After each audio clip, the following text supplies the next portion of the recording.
مساء الخير يا أدريانو. هنكمل الحدوتة الآن واحنا ماشيين بالجدول بتاع الحواديت بتاعتنا.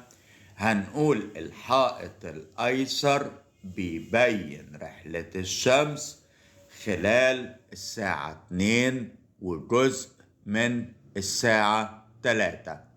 وفي الحجرة اللي بندخلها الآن هنرى كاهنان أمامنا بيقدمان التقاديم لأحد الأعلام، وبيلاحظ أن الكهنة يلبسون خصلة الشعر الجانبية كما هو الحال فيما سبق، وبنتقدم لحجرة بيها 4 أعمدة مربعة وممر منحدر بيؤدي لحجرة الدفن.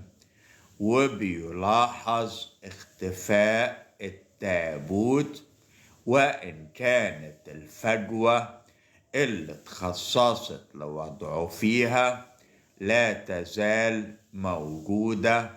وبيرى على السقف المقبى رسمان لنوت آلهة السماء اتزينت بالنجوم. خلف فجوة التابوت هنرى الطفل حورس جالسا داخل قرص الشمس المجنح، وهو كمان رمز مبسط لقيام حياة جديدة بعد الموت.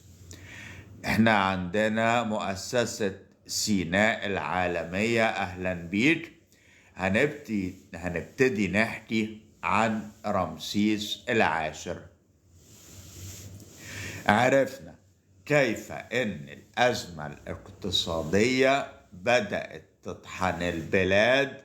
نهاية حكم رمسيس الثالث استمرت وزادت في عهد من تبعوه من الرعامسة، حتى بدأ العمال ينفجرون من قسوة الحياة.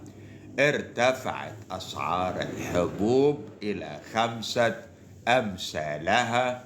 وفي الفترة دي جلس على العرش رمسيس العاشر على عرش مصر، حكم 8 سنوات. وبنعرف ان الجوع في عهده انهك العمال، وده جعلهم يضربون عن العمل. كانت الخطوة الثانية ان هم عبروا النيل عشان يقدموا شكواهم لرئيس كهنة آمون، اللي رفض الشكاوي لعدم الاختصاص. كمان أوضح أنه ليس في استطاعته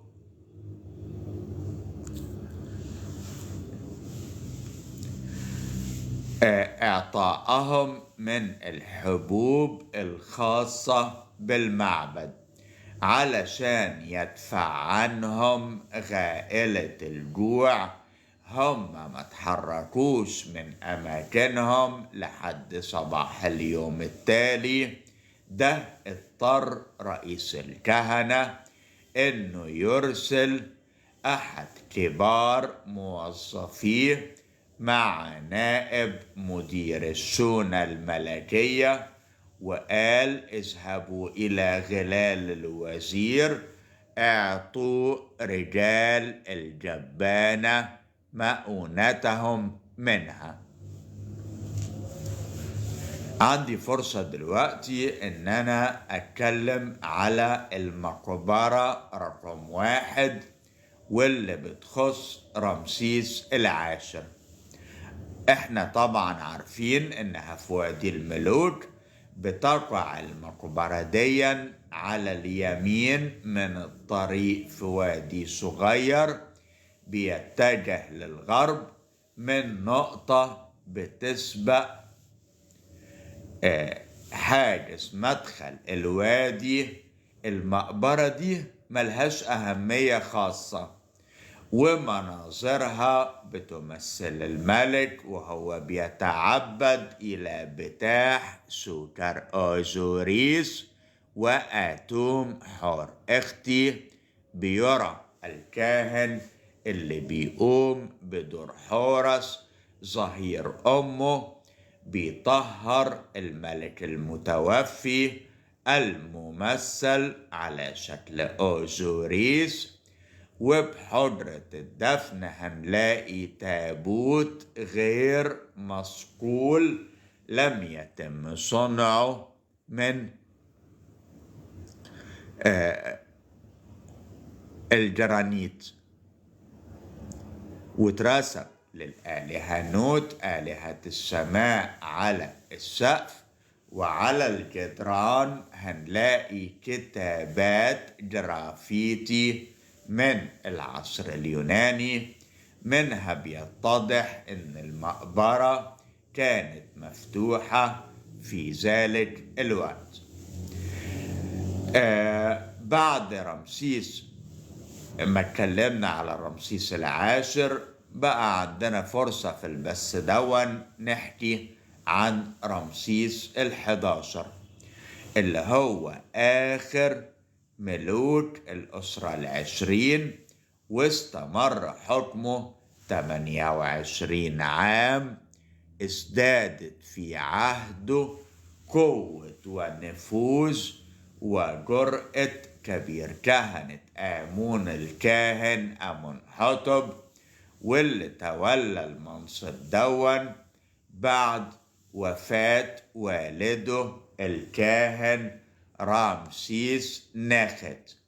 حاول الكاهن أمنحتب بعد ما تكدست بين يديه ثروة البلاد وازداد نفوذه كثر أتباعه إنه يقوم بانقلاب، لكنه أجهد في وقته بمعاونة نائب الملك فيكوس واللي كان بيسمى بانحاسي، واتقضى على أمنحتب. تولى بعده حريحور منصب كبير كهنة آمون، وده كان في العام 19 من حكم الملك رمسيس ال11. يبدو ان حريحور بدأ حياته في سلك الجندية، ترقى فيها لحد ما وصل لمنصب قائد جيوش مصر العليا والسفلى.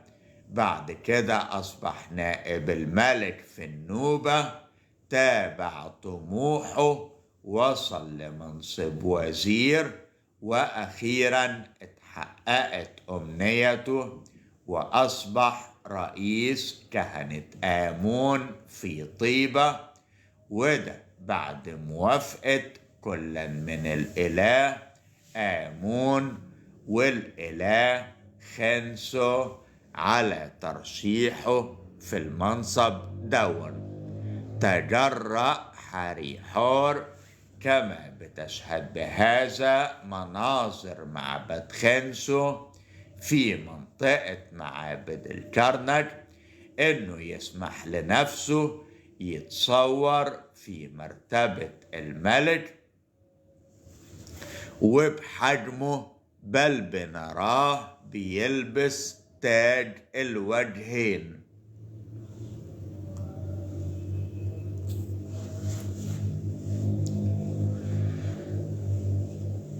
مش كده وبس، ده بدأ يعتبر نفسه ملكا في طيبة على الأقل.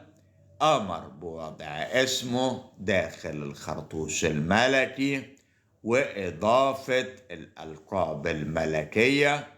أطلق على فترة حكمه اصطلاح عصر النهضة، وبدأ يؤرخ الأحداث طبقا لهذا العصر. رضى